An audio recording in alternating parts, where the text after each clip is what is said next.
Orient bell tiles studio से आप देख रहे हैं एबीपी न्यूज। नमस्कार, मैं हूं आपके साथ चंदन सिंह। कल नीट री परीक्षा है। एनटीए पुख्ता इंतजामों के दावे कर रहा है। देश भर में मॉक ड्रिल हो रही है, लेकिन इस बीच एक नया विवाद शुरू हो गया। नागपुर के एक छात्र का परीक्षा केंद्र अबू धाबी करने की वजह से सवाल उठे और इस पर एनटीए ने सफाई दी। बड़ी खबर यह आ रही है कि नागपुर के छात्र का अबू धाबी परीक्षा केंद्र होने पर एनटीए की सफाई आई है कि छात्र ने ही अपनी लॉगिन आईडी से शहर बदलने का अनुरोध किया था। छात्र के रजिस्टर्ड लॉगिन से ही अनुरोध हुआ। एनटीए की ओर से सफाई दी गई है। सिस्टम में शहर बदलवाने का रिकॉर्ड मौजूद है। छात्र ने ही परीक्षा केंद्र बदला और 2 बार चेक भी किया। दोबारा अनुरोध पर छात्र का परीक्षा केंद्र नागपुर कर दिया गया। इस पूरे मामले को लेकर सवाल उठे थे कि आखिरकार जब इतनी तैयारी की गई है, फिर आखिरकार ये चूक कैसे हो गई थी। लेकिन अब एनटीए की ओर से सफाई दी गई है और इस मामले से पल्ला झाड़ते हुए दावा यह किया गया कि छात्र की ओर से ही यह रिक्वेस्ट दी गई थी। सिस्टम में शहर बदलवाने का रिकॉर्ड भी मौजूद है। इस पूरे मामले को लेकर के बड़ा सियासी संग्राम खड़ा हो गया था और एबीपी न्यूज संवाददाता सूरज आहूजा इस बड़ी खबर पर हमारे साथ जुड़ चुके हैं। सूरज ओझा, माफ कीजिएगा सूरज, अगर बात की जाए इस पूरे मामले की, दावा यह किया जा रहा है एनटीए की ओर से कि छात्र के ही लॉगिन से आईडी बदलने की बात कही गई थी, लोकेशन बदलने की बात कही गई थी और लेकिन सवाल यह उठता है कि छात्र आखिरकार नागपुर का छात्र अबू धाबी भला क्यों भरेगा? जी बिल्कुल, देखिए जिस तरह से छात्र के परिजनों ने मीडिया से बात करते हुए कहा कि वो भी सरप्राइज थे कि इस तरह का कैसे सेंटर आ सकता है अबू धाबी, और चूंकि उनके पास पासपोर्ट भी नहीं है तो अबू धाबी जाने का तो वो सोच भी नहीं सकते। और तमाम तरह के ये जो दावे किए गए थे, उसके बाद उनके परिजनों को बताया गया कि एक नंबर दिया जा रहा है कंट्रोल का, या फिर जहाँ पे आप कॉल करके मदद मांग सकते हैं। उस पर कॉल करने के बाद ये बताया गया कि छात्र के एग्जाम का सेंटर अबू धाबी आया है और उसे बदलना चाहते हैं। जिसके बाद परिजनों को एक ईमेल आईडी दी गई। उस ईमेल आईडी पर उन्होंने अपनी शिकायत लिखी, अपनी रिक्वेस्ट लिखी और जो हॉल टिकट मिला था जिस पर अबू धाबी का एग्जाम सेंटर लिखा गया था, उसे भी अटैच करके मेल किया। जिसके बाद उनका रिप्लाई आया कि आपकी जो रिक्वेस्ट है उस पर डेफिनेटली कोई सोल्यूशन निकाला जाएगा। वहीं पर अब एनटीए का बयान आप देख ही रहे होंगे, उन्होंने ट्वीट किया है, ट्वीट पर एक्स पर पोस्ट कर अपने बयान दिए हैं। उसमें उन्होंने साफ तौर पर कहा है कि शहर बदलने की जो रिक्वेस्ट है वो उनके सिस्टम में दिखाई दे रहा है। उनकी जो वेबसाइट है उस पर वो दिखाई देता है कि छात्र ने ही वो चीज की थी। उसके बाद उससे 2 बार चेक भी किया था कि उसका यहाँ पर एनटीए की अगर बात की जाए, एनटीए की वेबसाइट की अगर बात की जाए, तो जिस तरह से पिछले कुछ दिनों का इतिहास रहा है, ऐसे में कहीं ना कहीं इन दावों पर शक तो खड़े होते हैं, क्योंकि एनटीए का सिस्टम फूल प्रूफ नहीं है। ये बात तो साबित हो चुकी है अलग अलग एग्जाम्स को लेकर के।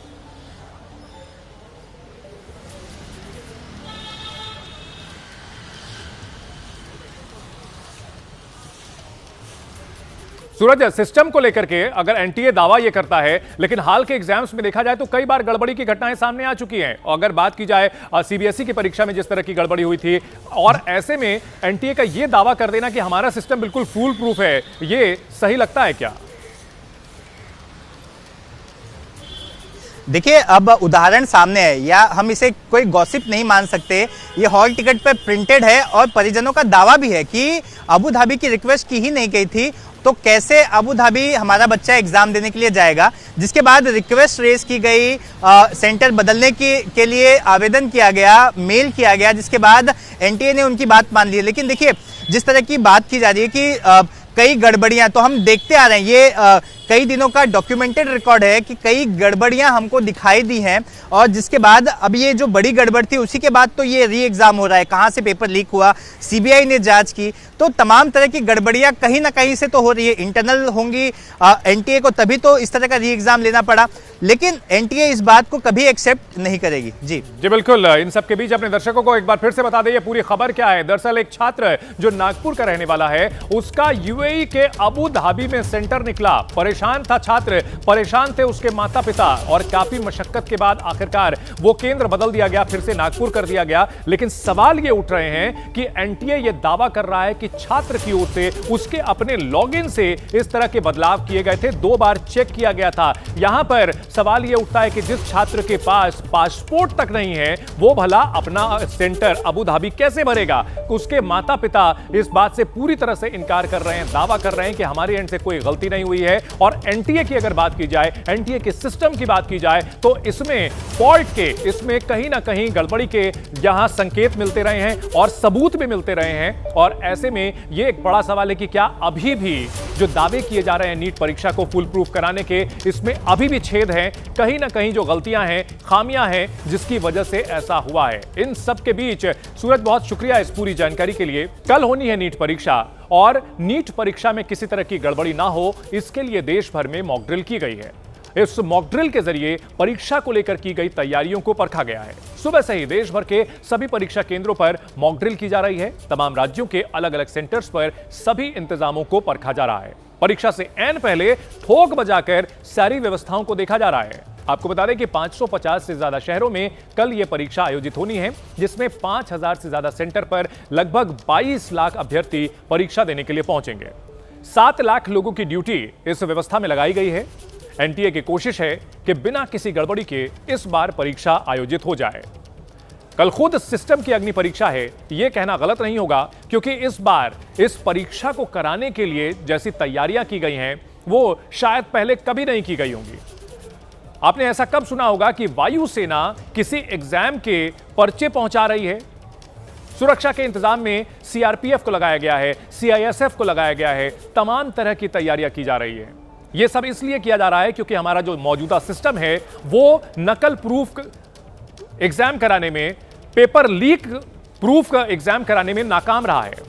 और इन सब के बीच आज पूरी तैयारी की गई है।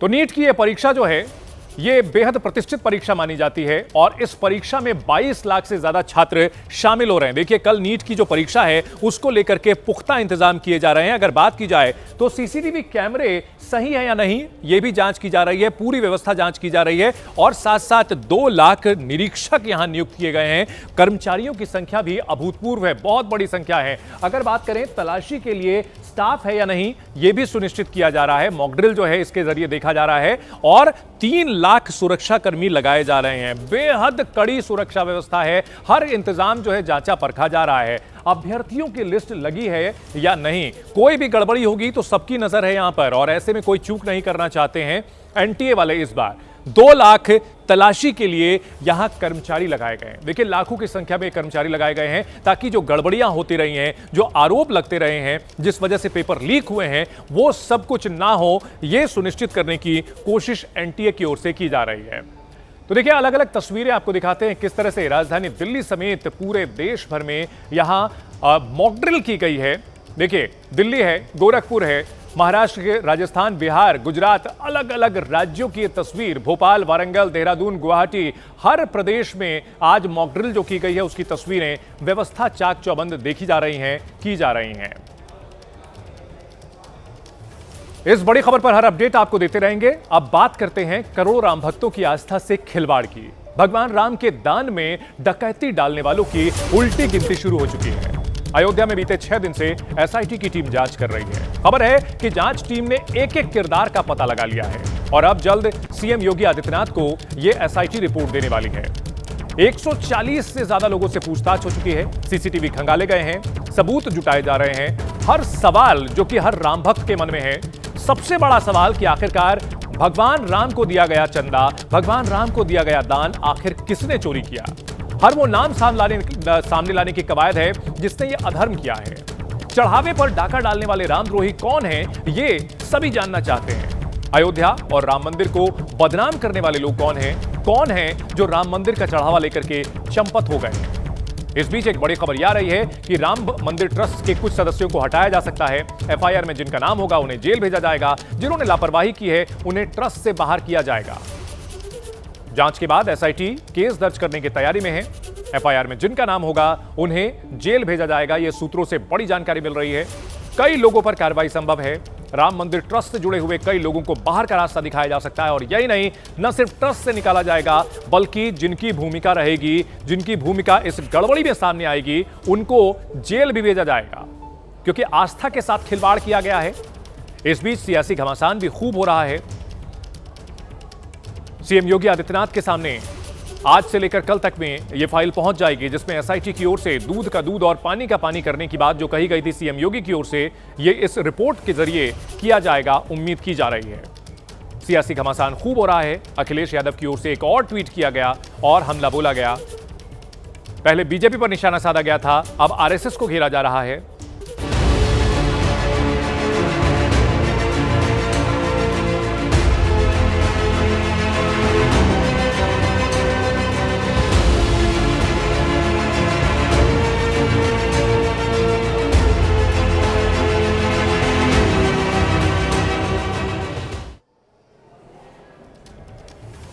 कल अंतर्राष्ट्रीय योग दिवस है। इस मौके पर देश दुनिया में कई आयोजन किए जा रहे हैं और उन्हीं आयोजनों में से एक है योग गुरु स्वामी रामदेव का योग। और इस बार योग दिवस पर रामदेव पहुंचे हैं विशाखापट्टनम, जहां मेरे सहयोगी शिरीन ने योग दिवस से पहले रामदेव का विशेष योगाभ्यास पर यह स्पेशल रिपोर्ट भेजी है। बात योग की होती है, जब बात तन से मन को जोड़ने की होती है, तो सबसे पहला नाम जिसका आता है, आज वही खास मेहमान हमारे साथ इस खास जगह पर, इस ऐतिहासिक जगह पर मौजूद हैं। सबसे पहले मैं आपको बता दूं, आज हमारी मौजूदगी आंध्र प्रदेश के विजयवाड़ा में है। मेरे पीछे इसकी पहचान को समेटे हुए ये ऐतिहासिक गुफा आप देख रहे हैं, जिसके अंदर अगर आप जाएंगे तो भगवान विष्णु शयन मुद्रा में आपको नजर आएंगे। तो बहुत ही खूबसूरत जगह से और इस खास दिन को यहाँ सेलिब्रेट करने के लिए, अंतर्राष्ट्रीय योग दिवस मनाने के लिए एक खास मेहमान के साथ बहुत स्वागत करती हूँ मैं आपका। और अब आप देखेंगे कि वो खास मेहमान जो योग का दूसरा नाम, योग का पर्याय स्वामी रामदेव जी हमारे साथ यहाँ पर मौजूद हैं। 12 साल विश्व स्तर पर इसकी पहचान। क्या बदला 12 सालों में? योग आज आप कहाँ देख रहे हैं? परिवर्तन जो आप लाना चाह रहे थे वो आया? सिरिन जी, युग बदल गया। क्या बात है। और वो युग परिवर्तन, ये तो छोटे छोटे नन्हे ये तो हमारा भविष्य है। और देश का वर्तमान सुरक्षित है योग में, देश का भविष्य सुरक्षित है योग में। योगियों के लिए तो एक सेल्फ रियलाइजेशन का तरीका है, रोगियों के लिए सेल्फ हीलिंग का तरीका है, और ये सबके लिए एक जीवन पद्धति है। और देखो, सूर्य नमस्कार, सूर्य की इस तेजस्विता के बीच में अब आपको भी मैं योग कराऊंगा सिरीन जी। बिल्कुल, मैं तैयार हूँ। तो ऐसे सूर्य नमस्कार जो सर्वांगीण व्यायाम, एडवांस योग यहाँ हमारे साथ आप इन छोटे छोटे नन्हे बच्चों को करते हुए देख रही है। और आप भी वैसे ट्रेंड हो योग में, तो क्योंकि कई वर्षों से आप ही से अंतर्राष्ट्रीय योग दिवस मेरे साथ ही मनाते हैं। बिल्कुल। ये योग मैं 50 साल से कर रहा हूँ। 50 साल में एक बार भी बीमार नहीं पड़ा, एक बार भी हॉस्पिटलाइज नहीं। अब पहली बार उम्मीद करती हूँ, मतलब अंदाजा लगा रहे होंगे लोग कि 50 साल से आप योग कर रहे हैं, तो स्वामी जी की उम्र क्या होगी? हाँ, दुनिया की भाषा में मैं सीनियर सिटीजन हो गया हूँ, but I am a senior yogi, not कहीं पर सुन रही थी मैं, आप तो कह रहे थे अभी तो मेरा 20 शुरू हुआ है। हाँ 20 तो चलेगा। तो योग फॉर हेल्दी एजिंग इस बार देश के प्रधानमंत्री जी का सपना था। योग फॉर हेल्दी एजिंग, योग फॉर लॉन्जिविटी, योग फॉर इम्यूनिटी, योग for all and free for all. हम ऋषिकाओं के वंशधरों को वैयक्तिक जीवन में, पारिवारिक सामाजिक जीवन में, सब जगह, शिक्षा तंत्र में, चिकित्सा तंत्र में, राजतंत्र में, सब जगह योग हो। बच्चों के बचपन में, युवाओं की जवानी में। योग को आधुनिक करने के लिए और उन्हें वो जो जेनजी आजकल आपने भी बड़ा सुना होगा, आप उनके बीच जाते भी रहते हैं, तो ये जेनजी को योग की भाषा कैसे समझाएंगे? आप या समझ चुके हैं वो? ऐसा देखो, जेनजीज में जो डिजिटल एडिक्शन हो रहा है, हाँ। जब योग का एडिक्शन होगा ना, हाँ। तो डिजिटल एडिक्शन कम हो जाएगा। डिजिटली स्ट्रॉन्ग होना ये युग की ज़रूरत है, लेकिन डिजिटल एडिक्शन नहीं होना चाहिए। डिजिटल इनोवेशन करना चाहिए, उससे एआई और पूरी दुनिया बदल रही है। तो मैं तो युवाओं से कहूँगा कम से कम 5 तो प्राणायाम करें।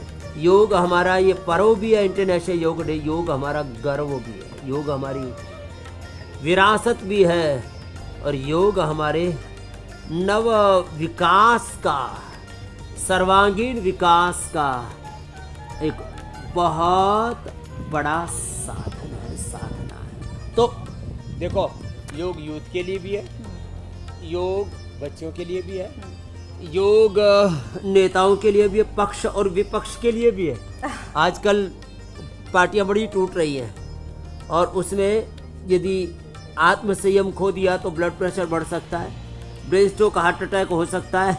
इसलिए अब आपने क्योंकि पक्ष विपक्ष की बात की और आप हमेशा कहते हैं कि योग तो दुनिया को जोड़ रही है, ये बताइए कोई ऐसा योग सिखाएंगे विपक्ष को कि भाई वो जो टूट फूट हो रही है, आरोप प्रत्यारोप लग रहे हैं, उनको जोड़ के रखा जा सके? होटल में छिपा के रखने पड़ते हैं, रिजॉर्ट ले जाने पड़ते हैं, तब भी नहीं बचा पा रहे हैं स्वामी जी। विपक्ष के लिए भी तो कुछ कीजिए ना। हाँ, योग करेंगे ना तो एक निष्ठ रहेंगे। हाँ। ये बहुत बड़ी बात कह रहा हूँ सेलिम जी। ओके। योग करेंगे, एक निष्ठ रहेंगे। हमारी निष्ठा चाहे परिवार हो, चाहे पार्टी हो, चाहे अपना कर्तव्य हो, चाहे अपनी विचारधारा हो, और सबसे बड़ी निष्ठा तो राष्ट्र निष्ठा है।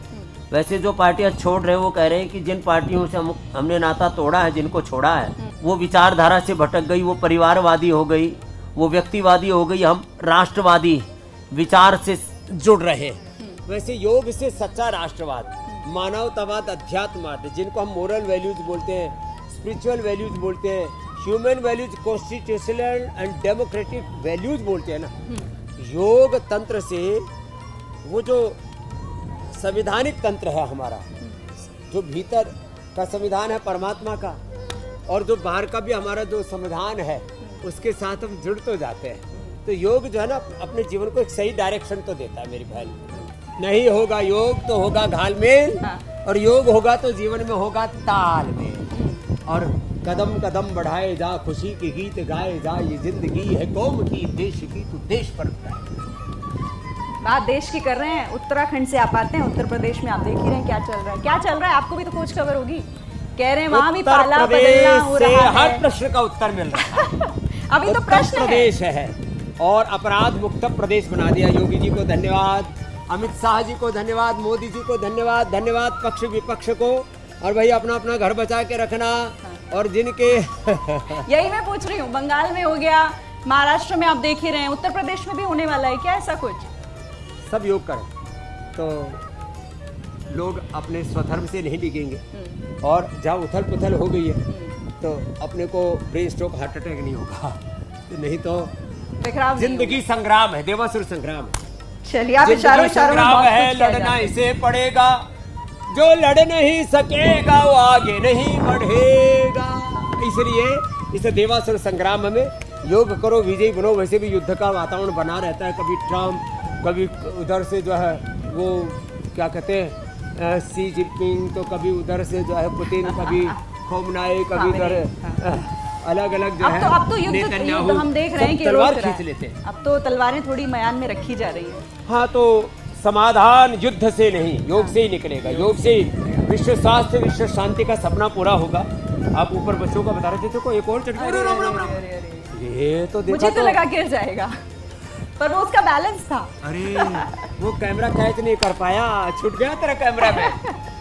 अधिकारी जी का ध्यान इधर था। अच्छा चलिए, अब मैं चाहूंगी कि क्योंकि आप अगले 5 सालों में आपने कई जगहों पर, कई मंचों पर कहा है कि हर बढ़ता हुआ साल हम योग को भी आगे बढ़ता हुआ देखेंगे, बहुत लोगों तक उसकी पहुंच होगी। हमारी एबीपी न्यूज़ पर जनता के लिए मैसेज, और अगले 5 सालों में योग का क्या, योग बहुत ऊंचाई पर होगा, पूरी दुनिया हाँ। योग के आगोश में होगी। योग धर्म के रूप में बनेगा। बस सुबह उठे, आधा घंटा योग जरूर करें, और जितनी भी अनहेल्दी चीजें उनका बाइकाट करें।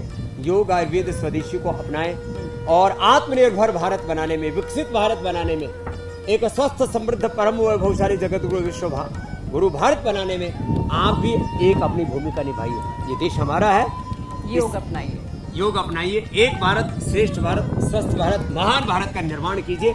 योग करेंगे तो हम भी शरीर से बलवान, हृदय से श्रद्धावान, मस्तिष्क से प्रज्ञावान, प्रतिभावान, आचरण से शीलवान बनेंगे, और हम महान बनेंगे तो देश महान बनेगा। बहुत बहुत धन्यवाद आपका। और हम भी उम्मीद करते हैं कि हर साल योग दिवस पर ऐसे ही मौका मिले आपके पास आने का और योग के अलग अलग गुण सीखने का। बहुत बहुत धन्यवाद स्वामी जी, एबीपी न्यूज़ पर अपना समय देने के लिए। भारत माता की जय, वंदे मातरम। बड़ी खबर आ रही है महाराष्ट्र के परभणी से, जहां बड़ा हादसा हुआ है। यहां श्रद्धालुओं के ऊपर मंदिर का हॉल गिर गया। इस मलबे में 30 से 40 श्रद्धालु दब गए हैं। मौके पर राहत और बचाव का काम जारी है। यह हादसा परभणी में मशहूर हनुमान मंदिर में हुआ है। मंदिर का असेंबली हॉल अचानक गिर पड़ा और 30 से 40 श्रद्धालुओं के इसमें दबे होने की खबर है। शनिवार होने की वजह से यहां बड़ी संख्या में भक्त दर्शन करने के लिए आते हैं।